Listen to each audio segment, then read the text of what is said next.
purpose of, Mr. Speaker, expanding, the county government say that to acquire that land, they need 400 million from KAA and the national government. The president made it clear that the support would be needed, Mr. Speaker, for purpose of expanding that land from a partnership with county government. So, Mr. Speaker, the Honorable CS cannot come to the chambers and August House, a very respectable house, and give an answer that is outside the technical advice that comes with the specification of what an airport looks like, Mr. Speaker. But I appreciate the passion that with which Senator Kalwale is prosecuting this matter. It helps my ministry, if it was possible, that Parliament appropriate some money for purpose of that acquisition. If that passion also can be channeled to the National Assembly to look for the resources.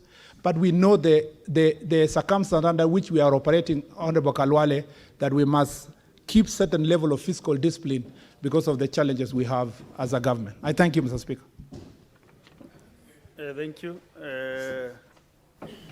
Now we go, as per my directive, I want to open the next 30 minutes to the members, senators, to ask supplementary questions, especially on airports, who has a similar supplementary question, so that we tighten up this process.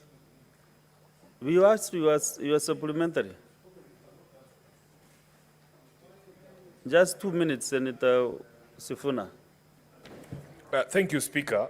Just like Senator Khalwale, I believe with great respect that the CS misunderstood the question that I asked, and he answered the question, the wrong question.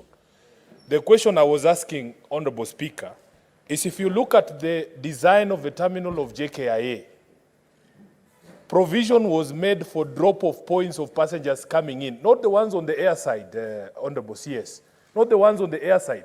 You're talking about passenger boarding bridges. No, that's not what I'm asking.